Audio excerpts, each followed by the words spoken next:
is a digital communication system is? So everything is going to be digitized. Your normal analog system is not going to be used in this case. You are going to convert the analog signal into a digital signal where we perform two things. One is line coding, another one is source coding.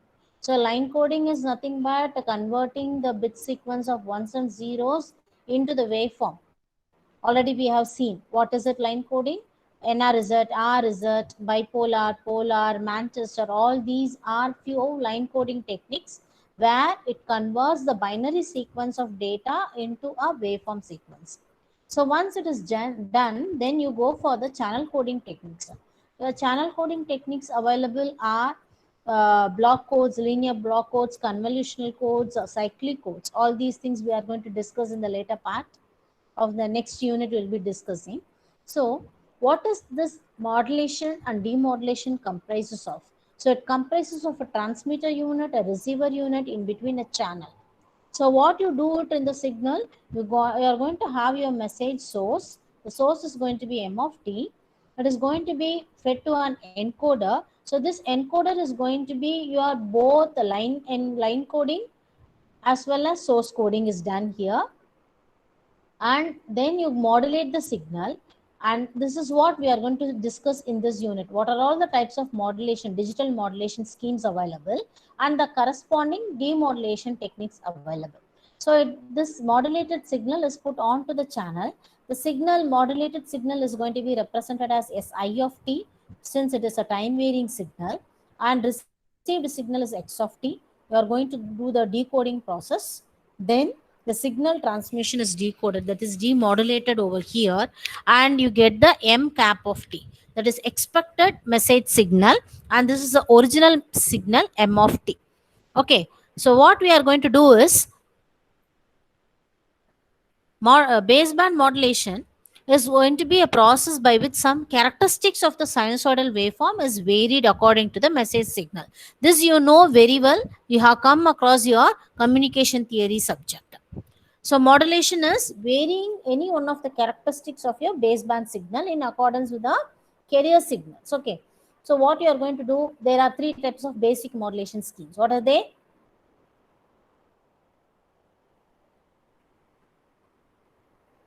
Can you answer?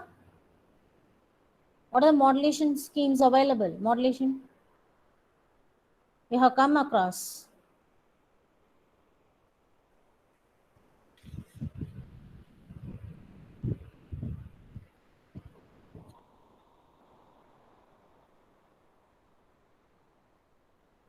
What are the modulation technique you have come across in your communication systems? Frequency.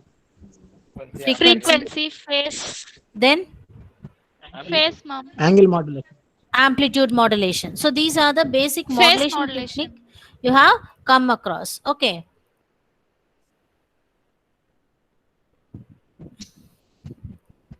So modulation, what it does is it is going to shift the spectrum of the baseband signal to some other high frequency.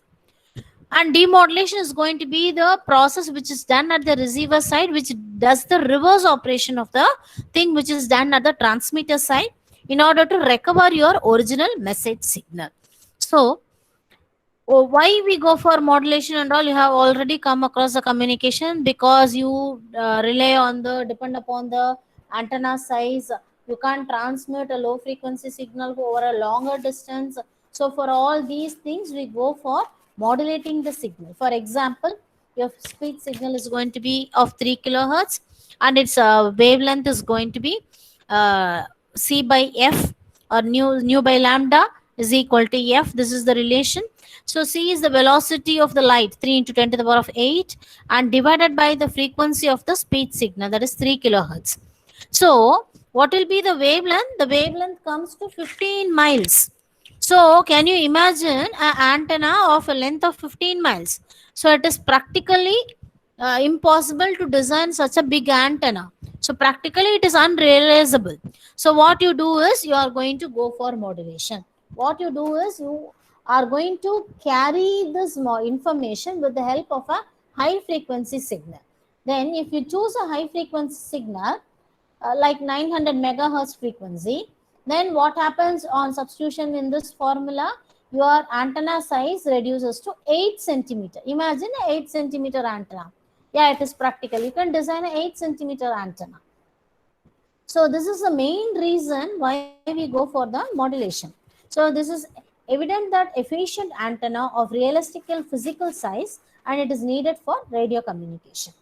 So modulation also required if channel has to be shared by several transmitters. So we go for multiplexing. Either you go for time division multiplexing or frequency division multiplexing, where you can put multiple number of signals over a single channel. That is also possible. For this reason also we go for modulation. So what is your basic digital modulation schemes is? So before going to that, we will see how your signal is going to get represented. So a normal signal is going to have a magnitude and a phase part in it. A signal is going to be S of t, which is A of t cos theta of t, where this theta of t is nothing but the frequency as well as the phase component in it. That is omega naught of t plus phi of t. So your A of t is the amplitude of your baseband signal. Theta of t is the generalized angle, but actual angle is going to be a frequency and the phase component. The frequency is omega naught and the phase component is phi of t. Suppose if you are varying the amplitude A of t, then you call this as amplitude shift keying. When you vary the frequency, then it is phase shift keying. And if you vary the phase, then it is called as frequency shift keying. So phase is d of theta t by t dt, varies with respect to time. So what is angle modulation? Angle modulation is nothing but your either frequency modulation or phase modulation. This is the general representation of your signal at cos theta of t, where theta of t is nothing but frequency as well as phase, omega naught t plus phi. Okay, if you are going to vary the frequency, then it is theta d theta of t by dt, which is equal to omega naught. This results in frequency modulation. And if it is going to be minus, it can be also represented like this, minus infinity to omega I of alpha into d alpha. So this refers to the angle modulation. What is in specific phase modulation is varying the phase. So this phase has got a modulation index of kp, and m of t is the baseband signal, modulation signal. Or your signal, phase modulated signal is represented as SPM of t, which is a cos of omega ct plus kp of mt. Okay. And similarly, frequency modulation is going to be kfm of t. So this is how you represent the signal. Frequency modulated signal SMF of t, which is omega t plus kff of a of t, where a of t is integral minus infinity to 2 m of alpha into d alpha. So it all depends upon the modulation index of the particular signal. So this is how your frequency modulated signal will appear. So you are going to have the bit sequence 1, 0 and 1. So this is a digital signal. For representing 1, you choose a high frequency signal. For representing 0, you choose a low frequency signal. And the same frequency is going to be chosen for representing the next bit 1. So this is going to be your frequency shift keying signal, FSK. The frequency shifts between 1 and 0. You can observe this is a high frequency signal where the bit period, time period is going to be less for 1 cycle, frequency is high. So this is 1 cycle period of a low frequency signal. That is for representing 0, you have chosen a low frequency signal. So this is your FSK, frequency shift keying signal.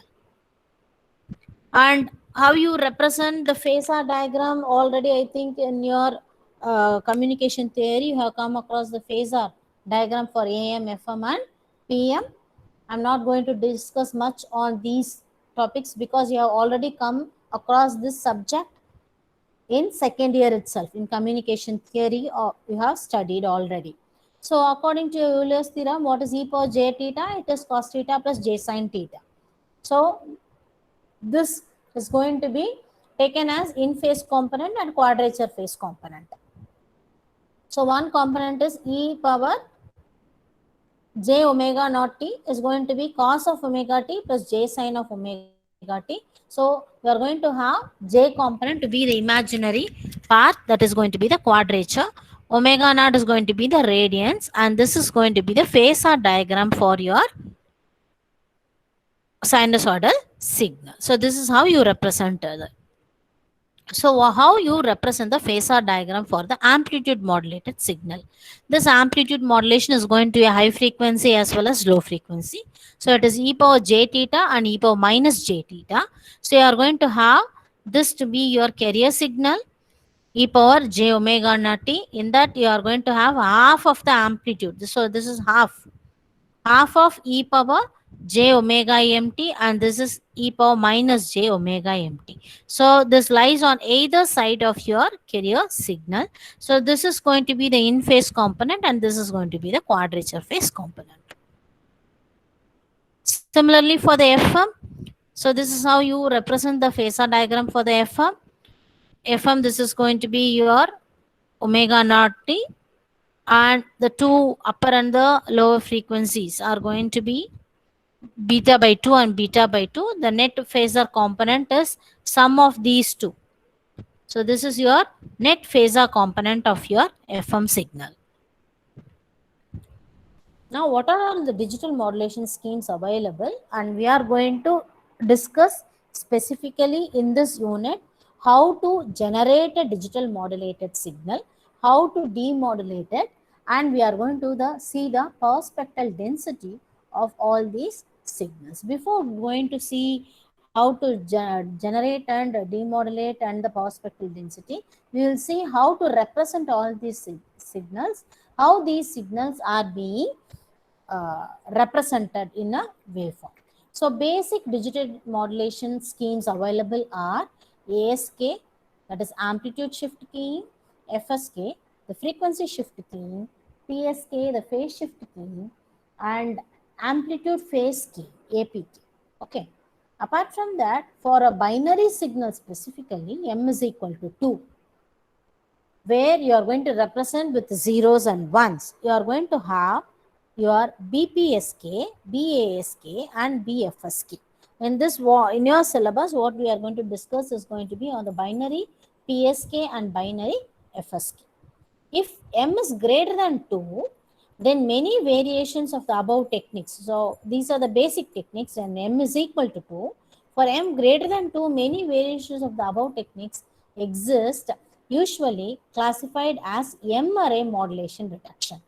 This m maybe it varies in the powers of 2, that is 4, 8, 16, 32, 64, like that it is going to vary. So those schemes we call in general as M array modulation and demodulation or reduction schemes. So first you'll see the basic things. First one is PSK. PSK stands for phase shift keying. So phase is going to get varied between two binary symbols, 0 and 1. For m is equal to 2. For representing 0, I can choose one phase. For representing 1, I can choose another phase. So this is how your phase is going to vary. So I'll assume the first symbol is going to be 0. You assume there is no phase shift introduced. But for representing 1, a 180-degree phase shift can be introduced. So 2 pi I. A phase shift is introduced depending upon the m value. So this is 1, 0, 1, 0. So like that the symbol is going to vary. Next is frequency shift keying. You are going to represent in two different frequencies. Choose a low frequency for representing 0 and choose 1 for representing high frequency. So if the bit is 0, 1, 1, so for this period, for a period of t symbol duration, it is going to be in one particular frequency. And if for 1, for this period, it is a high frequency. And for another 1, it is going to be another high frequency. So this is 0, 1, 1. Okay. For amplitude shift keying, amplitude of your carrier is going to be shifting between high level and low level.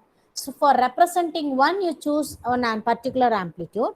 For representing 0, you can choose 0 itself. So here assume the data bit is 1, 0 and 1. So for 1, you represent with an amplitude. You can see there is a constant amplitude. For 0, it is 0 itself. For representing once again a bit 1, it is going to be having a amplitude. So amplitude is going to shift between two levels. It is called as amplitude shift keying, 1, 0, 1. Frequency is going to be shift between two levels, high frequency and low frequency. For representing a 1 and a 0. For 0, choose a low frequency signal. For representing 1, choose a high frequency signal. In phase shift keying, you represent the bits 0 and with 1 with two different frequencies. One is a normal frequency, normal phase, and another one is going to be a phase shift of 180 degrees introduced. So this is how you represent the signal. So these are the equations or general representation of the signals of PSK, FSK and ASK.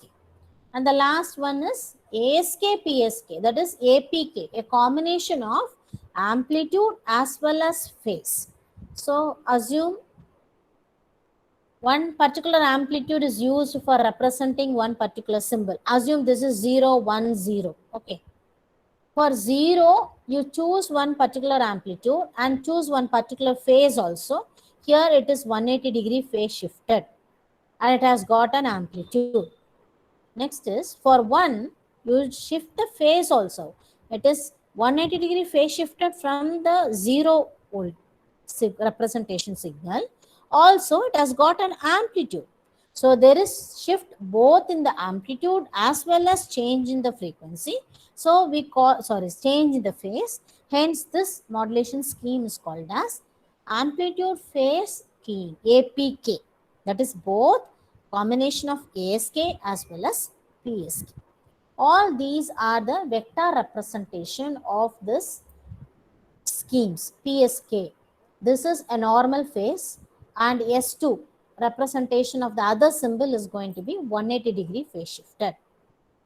Coming to the FSK, psi 1 of t is one frequency, psi 2 of t is representing the other frequency. Okay, you can choose the third frequency also possible. Okay, psi 3 of t. ASK is representing two different amplitudes. So it will be one amplitude on the right hand side. Another one is going to be 0. For representing 0, it is on the axis, coordinate, 0 coordinate axis. Whereas here it has got possibility of phase change as well as amplitude change. So amplitude change as well as phase change is going to have m is equal to 8. M array signal m is equal to 8 here. That is 2 to the power of 3.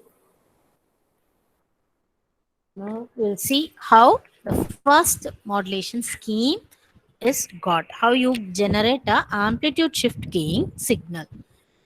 For this, what you need is you need a binary sequence. So this is going to be a line coded signal. 1 1 1. Assume the data is 1 1 1 0 1 0. Okay. You multiply with a high frequency carrier signal, and the resultant is going to have the high frequency carrier for a period of 1. See, for this much period, say 3t is there. For 3t period, you will be having a high frequency sinusoidal signal, and the next bit, incoming bit is 0 here. So it will be 0, and once again the other bit is going to be 1 over here. So it is going to be only high frequency signal. So this modulation scheme is otherwise called as on-off key, OOK. Instead of calling this as amplitude shift keying, you can even call this as binary ASK, because it is meant for two bits, 1 and 0, representing 1 and 0. Since for representing 1, you are going to have an amplitude, and for representing 0, you doesn't have any amplitude. This scheme is also called as on-off keying or OOK. ASK is nothing but otherwise called as OOK. So 1 and 0 are represented with two different amplitudes, level A1 and A0. So one is amplitude, another is going to be 0. So this is how your ASK output is going to appear when you are going to have the multiplied with the carrier signal.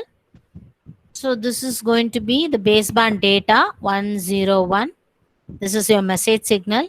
Multiply that with the carrier cosine signal, and it is going to be a product modulator. Just it is going to multiply.